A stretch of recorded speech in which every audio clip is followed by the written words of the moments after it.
नमस्कार दोस्तों, कविता Yadav YouTube channel पर आप सभी का स्वागत है। जैसा कि आप लोगों को पता है, हमारी तैयारी चली हुई है टीजीटी पीजीटी हिंदी विषय से संबंधित परीक्षाओं के लिए। हमने अपने पाठ्यक्रम को टॉपिकों के अकॉर्डिंग डिवाइड किया है। उन्हीं के आधार पर हम धीरे धीरे अपने सिलेबस को आगे बढ़ा रहे हैं। जैसा कि हम अपनी पिछली क्लास में पढ़ रहे थे हिंदी साहित्य का इतिहास, हिंदी साहित्य के इतिहास की लेखन परंपरा, उन्हीं को आगे बढ़ाते हुए आज हम करेंगे हिंदी साहित्य का काल विभाजन एवं नामकरण। हिंदी साहित्य का काल विभाजन एवं नामकरण करने से पहले हम देखेंगे कि हमने पिछली क्लास में हिंदी साहित्य के इतिहास को पढ़ा, समझा, उनके मुख्य ग्रंथों को पढ़ा, हिंदी साहित्य इतिहास लिखने वाले साहित्यकारों के बारे में पढ़ा, उनके ग्रंथों के बारे में पढ़ा, उनके द्वारा अपनाई गई पद्धति को बार बार रिवीजन करते हुए हम आगे बढ़ रहे हैं। और हमने उन मुख्य हिंदी साहित्य के इतिहास ग्रंथों को भी पढ़ा जो बार बार परीक्षा में पूछे जाते हैं। आज बात कर लेते हैं हिंदी साहित्य इतिहास के अंतर्गत आने वाला एक टॉपिक, हिंदी साहित्य का काल विभाजन एवं नामकरण। इसके अंतर्गत हमने ये तो पढ़ लिया था कि सबसे पहले हिंदी साहित्य का इतिहास किस लेखक द्वारा लिखा गया, किस साहित्यकार द्वारा लिखा गया, लेकिन उनका काल विभाजन एवं नामकरण अभी तक हमने नहीं देखा था कि उन्होंने अपने साहित्य का जो इतिहास ग्रंथ है उसके अंतर्गत साहित्य को कितने कालखंडों में बांटा, उनका क्या क्या नाम रखा और उनकी समय सीमा क्या रही। आज इन पर हम चर्चा करेंगे। सबसे पहले हम बात करते हैं अगर गारसा दा तासी की।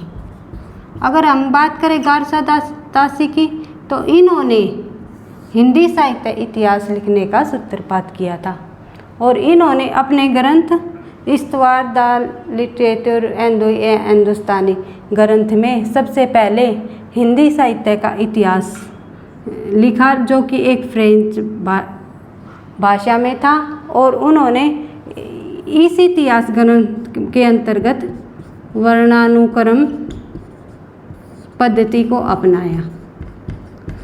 तो इन्होंने इस ग्रंथ के अंतर्गत वर्णानुक्रम पद्धति को अपनाया तो कालक्रम का सवाल ही नहीं उठता।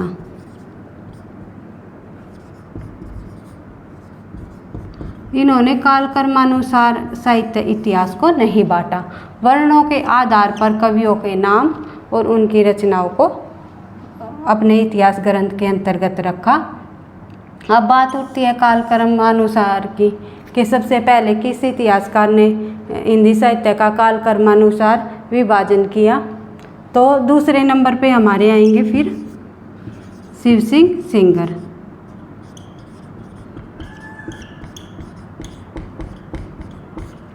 इन्होंने भी शिव सिंह सरोज नामक अपने ग्रंथ में ग्रीयेशन की तरह वर्णानुक्रम पद्धति को ही अपनाया।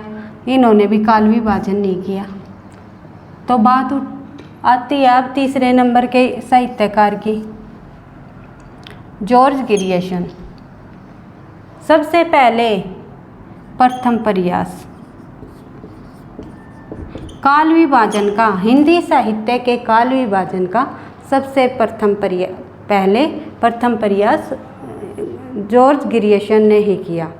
जॉर्ज ग्रीयेशन ने अपने ग्रंथ the modern vernacular literature of Hindustan, इन्होंने अपने the modern vernacular literature of Hindustan ग्रंथ के अंतर्गत पर पहली बार हिंदी साहित्य का काल विभाजन करने का प्रयास किया और इन्होंने अपने इस ग्रंथ के अंतर्गत 11 भागों में अध्यायों को बांटा। इन्होंने अपने इस ग्रंथ में 11 भागों में अध्यायों को बांटा।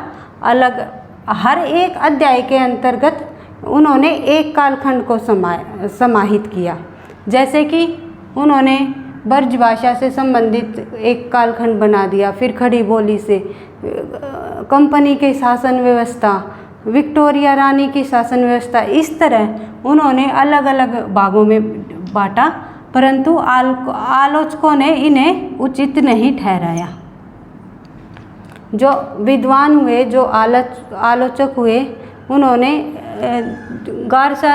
जॉर्ज ग्रियर्सन द्वारा दिए गए कालखंड विभाजन को उचित नहीं ठहराया और उन्होंने 2 कारण बताए इनके। क्या बताए? सबसे पहला कारण बताया वैज्ञानिकता का अभाव। उन्होंने ये कहा आलोचकों ने कि जो जॉर्ज ग्रियर्सन का साहित्य का इतिहास उन्होंने 11 भागों में अध्यायों का बांटते हुए किया है, तो उसमें वैज्ञानिकता का अभाव है। और दूसरा, अध्यायों की संख्या अधिक होने के कारण ये उचित नहीं ठहराया जा सकता। फिर इसके बाद अलग अलग साहित्यकार हुए, उन्होंने भी अपनी रचनाओं के अंतर्गत काल विभाजन किया। जॉर्ज ग्रियर्सन के बाद हम देखते हैं मिस्र बंधु की जो साहित्य ग्रंथ मिस्र बंधु विनोद, इन्होंने अपने साहित्य ग्रंथ में 5 कालों का विभाजन किया, 5 कालों में बांटा अपने साहित्य को के आदिकाल, भक्तिकाल, इस तरह जैसे रामचंद्र शुक्ल ने विभाजित किया, इसी तरह इन्होंने 5 कालों विभाजित किया। कौन कौन सा? नंबर 1 आरंभिक काल, दूसरा माध्यमिक काल, तीसरा अलंकृत काल, चौथा परिवर्तन काल, 5वां वर्तमान काल। मिस्र बंधु ने 5 भागों में कालखंड को बांटा और उन्होंने आरंभिक काल, माध्यमिक काल, अलंकृत काल, परिवर्तन काल और वर्तमान काल, इस तरह। परंतु इन्होंने आरंभिक काल को भी फिर 2 भागों में डिवाइड किया, 2 भागों में बांटा, पूर्व आरंभिक काल और उत्तर आरंभिक काल। पूर्व आरंभिक काल के अंतर्गत इन्होंने 700 विक्रमी संवत से 1343 विक्रमी संवत तक की समय सीमा को रखा और उत्तर आरंभिक काल के अंतर्गत इन्होंने 1344 विक्रमी संवत तक 1444 विक्रमी संवत तक की समय सीमा को रखा। विक्रमी संवत की समय सीमा को माना इन्होंने, ईस्वी को नहीं अपनी उसके अंतर्गत रखा समय सीमा के, इन्होंने विक्रमी संवत के अंतर्गत अपनी समय सीमा को रखा। ईस्वी और विक्रमी संवत में, अगर विक्रमी संवत में से हम 57 माइनस कर देते हैं तो हमारी ईस्वी निकल आती है। जैसे कि 700 विक्रमी संवत इन्होंने 643 ईस्वी माना, 643 से लेके 1286 ईस्वी तक, इस तरह 700 विक्रमी संवत से लेकर 1343 विक्रमी संवत। अगर हम विक्रमी संवत में से 57 माइनस कर देते हैं तो हमारी ईस्वी आ जाती है। तो अब नंबर 2 माध्यमिक काल। माध्यमिक काल को भी इन्होंने 2 भागों में डिवाइड किया, पूर्व माध्यमिक काल और प्रौढ़ माध्यमिक काल। पूर्व के अंतर्गत इन्होंने 1445 विक्रमी संवत से 1560 विक्रमी संवत माना और प्रौढ़ माध्यमिक काल के अंतर्गत इन्होंने 1561 विक्रमी संवत से 1680 विक्रमी संवत माना। उसके बाद आ जाता है हमारा तीसरे नंबर पर अलंकृत काल।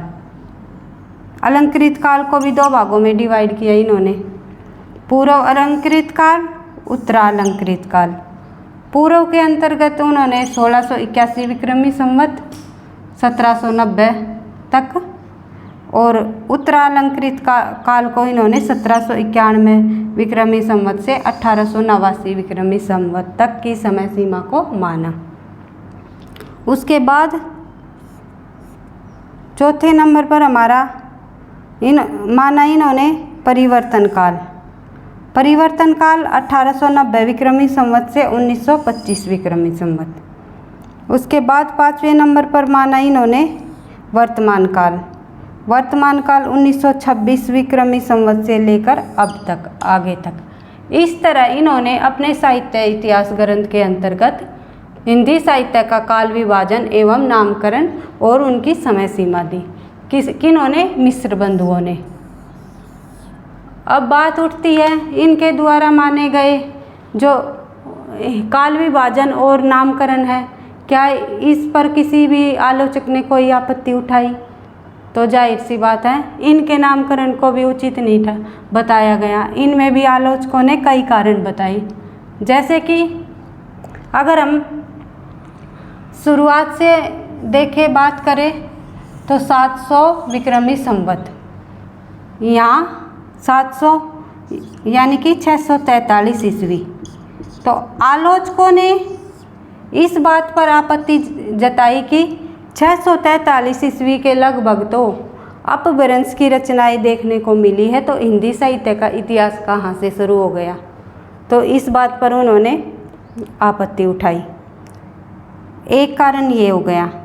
अगर हम दूसरा कारण देखें, दूसरा कारण आलोचकों ने इनके जो नामकरण रखने की जो शैली अपनाई है, इन्होंने नामकरण रखने की पद्धति अपनाई है, इनको भी उचित नहीं ठहराया। आलोचकों ने कहा कि कहीं तो इन्होंने पूर्व आरंभिक काल कह दिया, उत्तर आरंभिक काल, दूसरी जगह उन्होंने पूर्व माध्यमिक और प्रौढ़ बोल दिया, कहीं पूर्व और उत्तर नाम दे दिया तो कहीं पूर्व और प्रौढ़। इस तरह की पद्धति उन्होंने अपनाई, तो ये भी उचित नहीं है। पद्धति शैली उचित नहीं। अगर तीसरे कारण की बात करें तो जो मिश्र बंधुओं ने परिवर्तन काल नाम दिया है, ये विद्वानों ने, आलोचकों ने असंगत बताया कि ये नाम उचित नहीं है, ये असंगत है, इसका कहीं भी कोई सुस्पष्ट स्पष्टीकरण आधार नहीं है। क्योंकि परिवर्तन क्या एक बार परिवर्तन, थोड़ा हर बार परिवर्तन होता आ रहा है और आगे भी परिवर्तन होगा, तो इसलिए ये परिवर्तन काल उचित नहीं बताया। इस तरह विद्वानों ने, आलोचकों ने इनकी कड़ी आलोचना की और इनके नामकरण को भी उचित नहीं ठहराया। आचार्य रामचंद्र शुक्ल ने इनके द्वारा लिखे गए इतिहास ग्रंथों में से कवियों का परिचय चित्रण तो अपने इतिहास ग्रंथ में ले लिया, परंतु इनके नामकरण और काल विभाजन की आलोचना करते हुए इन्होंने कहा है कि मिश्र बंधुओं ने तो आँख मूंद कर काल विभाजन किया है, कहीं मध्य, कहीं आदि, कहीं उत्तर, कहीं पूर्व, कहीं प्रौढ़, इस तरह के शब्दों को उन्होंने अपने इतिहास ग्रंथ काल विभाजन के अंतर्गत रखते हुए एक उचित तरह से काल विभाजन नहीं किया। ये आचार्य रामचंद्र शुक्ल के अकॉर्डिंग उन्होंने अपनी कोटेशन में ये बात कही। इस तरह मिश्र बंधु के बाद आचार्य रामचंद्र शुक्ल हिंदी साहित्य का काल विभाजन व नामकरण करते हैं, और आगे हम अगले क्लास में आचार्य रामचंद्र शुक्ल, हजारी प्रसाद द्विवेदी, राम कुमार वर्मा, गणपति चंद्र गुप्त, कई विद्वानों के अनुसार हम हिंदी साहित्य का काल विभाजन एवं नामकरण अगली क्लास में पढ़ेंगे। क्लास पसंद आई सब्सक्राइब करना, लाइक करना। Thank you, best of luck.